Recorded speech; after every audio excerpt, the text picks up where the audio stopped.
Hey everybody, Jonathan here. It's been a long time, but we've had a lot going on.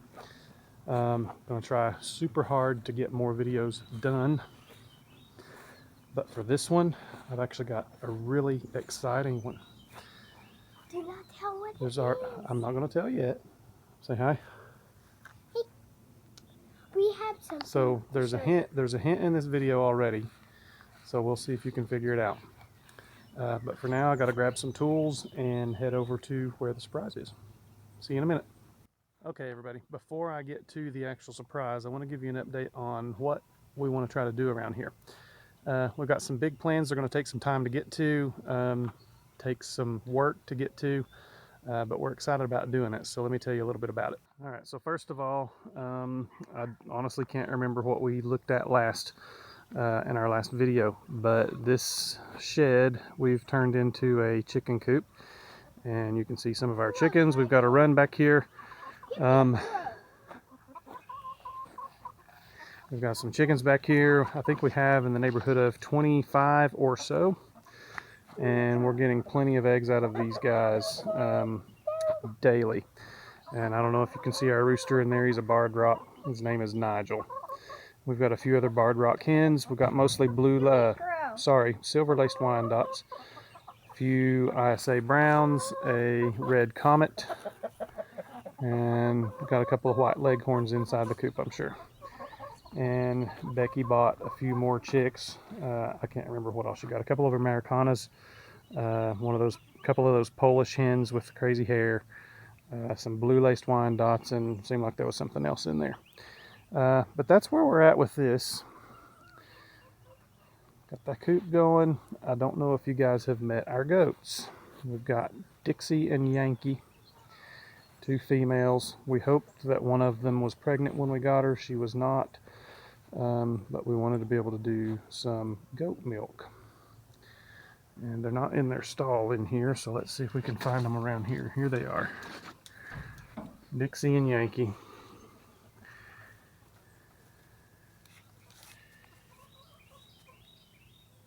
Becky likes them, maybe me not so much. But if they can start giving us some milk, then that'll be helpful. So the plan, since she was not pregnant, is to eventually get a buckling and breed them. But we don't want them to be together all the time. So you can see our greenhouse over there. You can see our coop over here. The greenhouse is in the way, so we're going to have to move it. Our plan is to build a barn in this big open area here that you see. It'll be a 36 by 36 barn with another 12-foot section of a lean-to over here.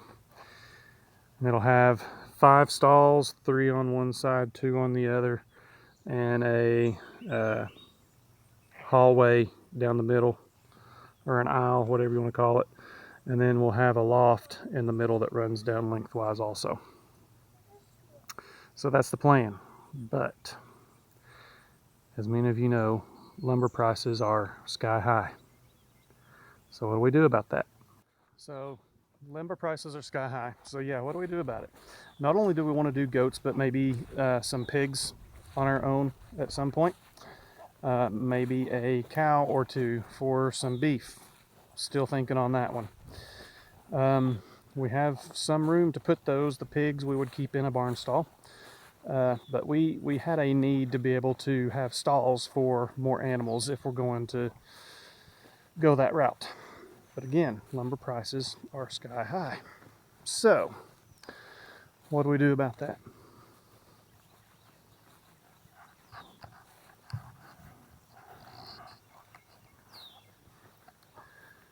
And there's the surprise. Earlier this year, when our income taxes were being done, my wife and I talked and said, you know, we're not going to be able to afford the lumber. We have these projects that we'd like to do. Let's get a sawmill. So there it is. Let's unwrap it for you guys.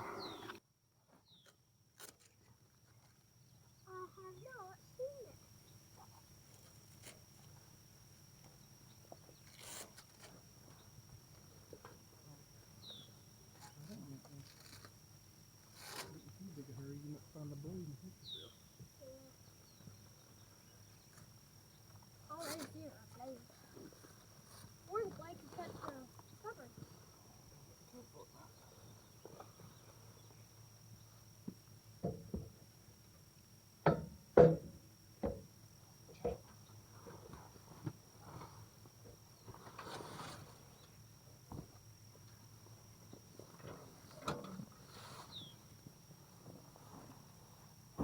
Hello, Mr. Cricket. Mr. Cricket. Look. This is the Woodland Mills HM126, handle up to about a 26-inch log. I did get the track extension so that it can theoretically handle a 16-foot, 9-inch log, I believe, something like that.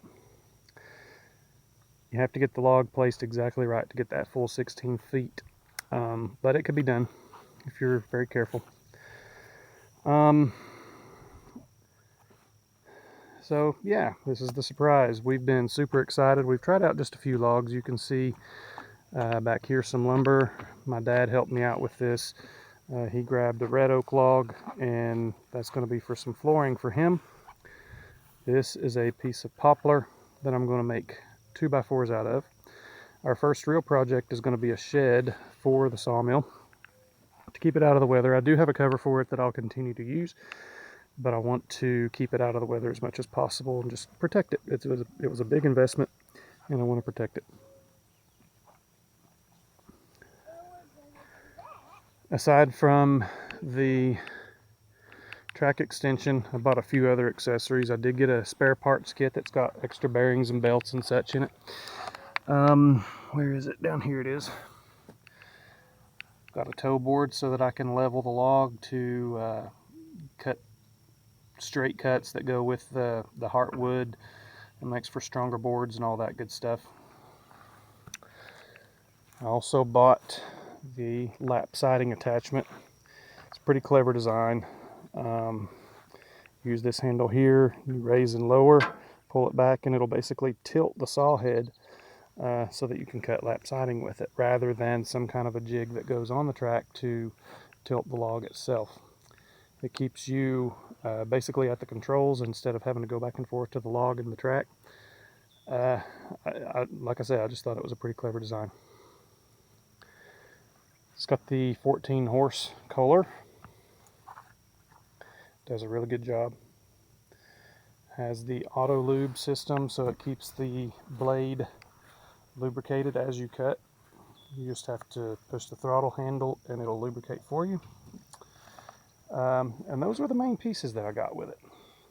So again, we're super excited. I'm going to try and square up this log and make a cant out of it and start cutting some 2x4s.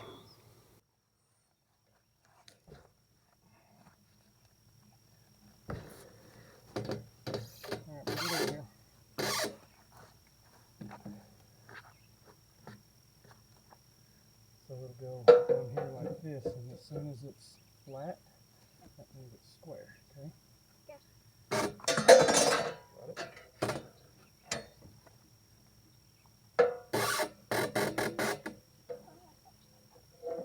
Hook. It's going to want to fall by itself here in a second. Watch out. Let me just do it, because I don't want to get you hurt. Yeah.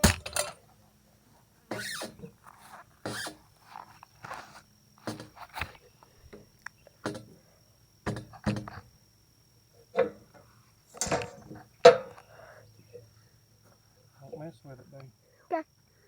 Just seeing how it looks. Alright, come here. It's not wanting to fall, but if you feel like it's about to, then you run, okay? Okay. Keep it up there, no, stop. Right like that, okay? Okay. And try to pull the bottom out just a little bit so that it'll be square. Okay? Okay.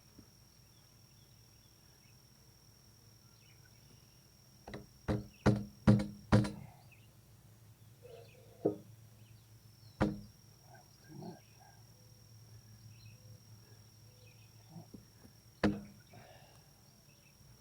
Alright, watch out for a minute. Let me see if doing this will push it back in place.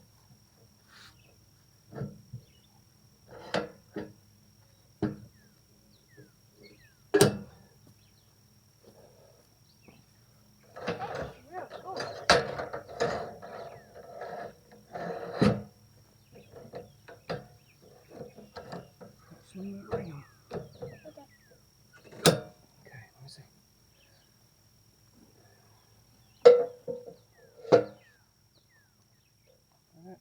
logs.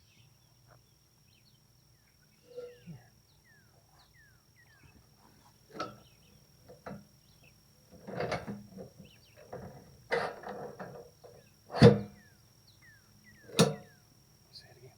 Goes into the log. Yeah, it digs into it a little bit. Okay. A little bit. Alright. So that's pretty square. So we're good to go. I've got the logs squared to the bunks. So I'm ready to make a cut or two. Let's fire it up and get it warmed up. Is it tension it by turning this? Mm-hmm. That's what I thought.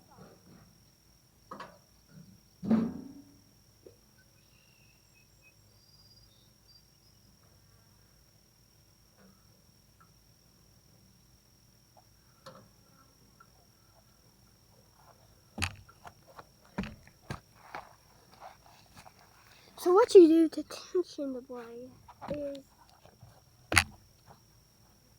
just use this and turn.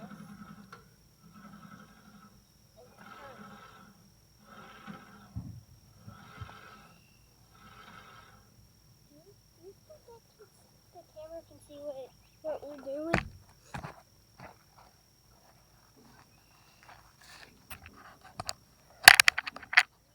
What'd you say? Do you think it can see what we're doing with it like that? Probably not now.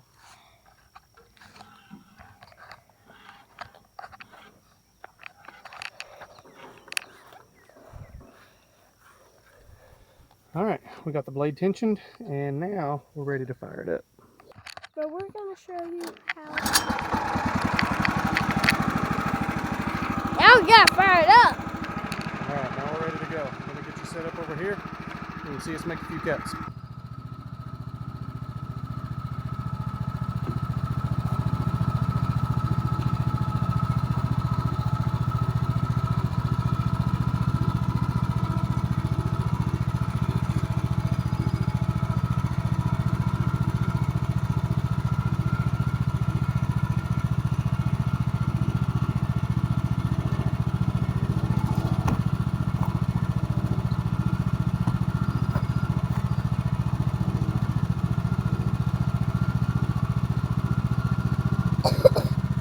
So as you guys can see, he is getting ready to cut. But first he has to do something. Now, I've never ran it, so I do not know what it's doing. But right now what he's doing is he's running it. So yeah, I know what he's doing. You can see.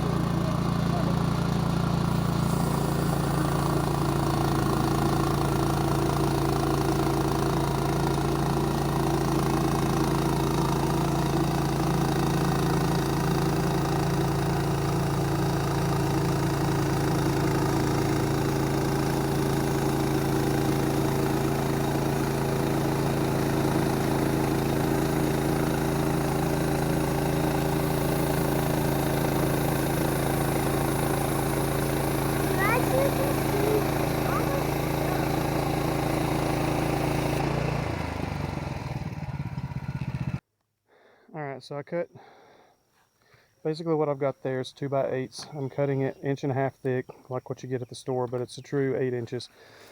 And then I'll turn them up on their side and cut them in half to get 2x4s out of them. And I'm going to use that to make rafters over the shed that we're going to build here.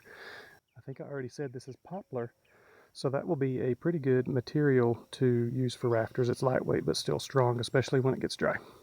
So what I'm going to do now, I'm going to flip this back over on its other side, and then I'll be ready to cut all the rest of this into 2x, and then we'll flip them all up and cut them in half. So let's get it done.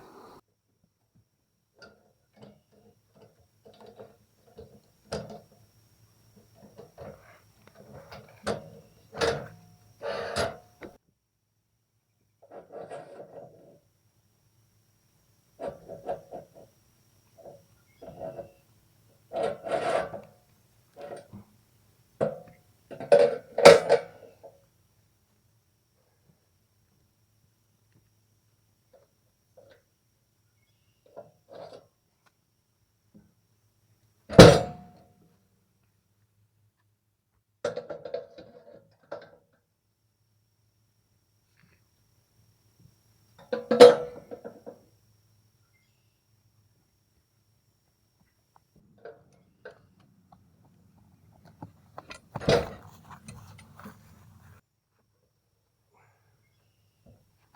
in a minute, I'm going to let you cut.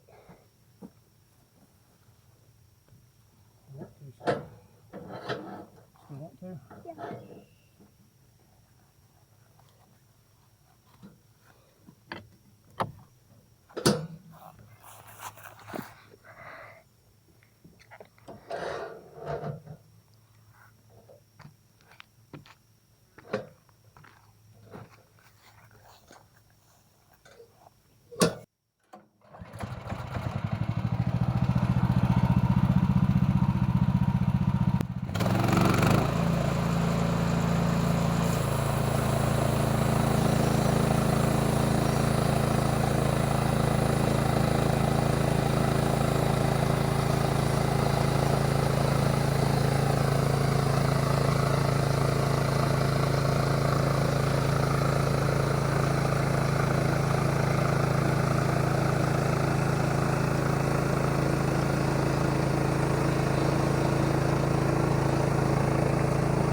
Yeah.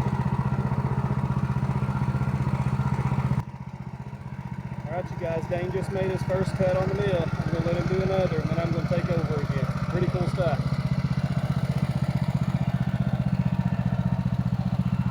Alright, I need to know, let me do this part.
really cool stuff. Now I've got to turn these up on their side and cut them all in half so that they're 4 inches wide.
All right, it's starting to get dark.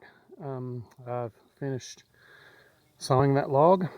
I should have mentioned earlier, part of that log, excuse me, part of that log was rotten on one side, almost like it had been struck by lightning at one point, but it survived. But that one part of the log rotted while it was standing. So I lost a good bit of it that way, but there was still a whole lot of good wood in there. So it was one log. We cut it down to 13 feet. I'll actually show you what the rest of it looks like. There's about, I don't know, four feet here of this log, and this is the bottom end of that. And it's a pretty good sized log, and you can see there on the right side over here, all of that is rotten, but everything from here over is really solid wood. So the whole log was that way. So I cut that part off, you know, turn that part straight up. At first had it on the top side, cut that part off, and then I was able to flip it around and get it how I wanted to get enough lumber out of it. So this, I'm not exactly sure what I'll do with this. I might cut some short 2x4s out of it for bracing or something like that. Maybe some short 4x4s, I don't know, something like that. Haven't quite decided yet what I'll do with that. Over here I've got, we measured it the other day, it might be around 20 feet, I'm not sure. And it's pretty straight. So I'll cut, you know, maybe a couple of 10-foot logs out of that and use for different things. This is white oak, as is that piece over there, which is a little bit bigger around, and that one. All these three pieces are white oak. This is a piece of red oak that my dad's going to saw up for some more flooring. And these two small logs here, those are white oak. They came off of this tree here. They were at the top of it and it forked out. That piece over there came off of this end right here, and it shot up that way. So I'm not going to get anything super useful out of these. I might try one or both of them to get a couple of, I don't know, 3x3s out of, or something like that. Eventually what I would like to do is use these two cross ties, maybe raise them up a little bit, try to get them close to level, and maybe even with the sawmill bed. I'll stage the logs here.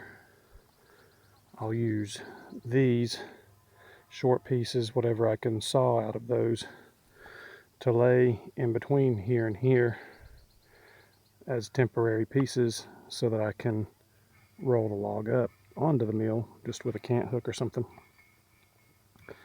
and move those out of the way so that then I can run the mill. So that's the long-term goal. I'll maybe work on that next, but let me show you what I got cut over here. So I believe these are about 13 feet long. This in the back is red oak. That's going to be for some flooring for my dad. But this is all poplar here that I just finished sawing today. There's Becky and Dane. They just got back from picking some blueberries. But I haven't even counted. Let's see. 1, 2, 3, 4, 5, 6, 7, 8, 9 times 2. I've got 18 2x4s and 9 1x4s. So that's not bad out of just one log. But anyway, we're going to go ahead and finish up this video. I hope y'all enjoy the surprise. We're certainly excited about it, and we're excited about what we can do with it. We've got a barn to build. I might build a new wood shed just to store some firewood in. I got to get to work on some firewood for this coming winter, by the way. But anyway, we're super excited, looking for time to actually put it to good use. So I'm going to be an evening and weekend warrior with this sawmill, that's for sure. But anyway, I hope you enjoy this video. As we always say, if you enjoy these videos, hit the like button, subscribe. That would certainly help us out. Share it with your friends. We'll see you on the next one.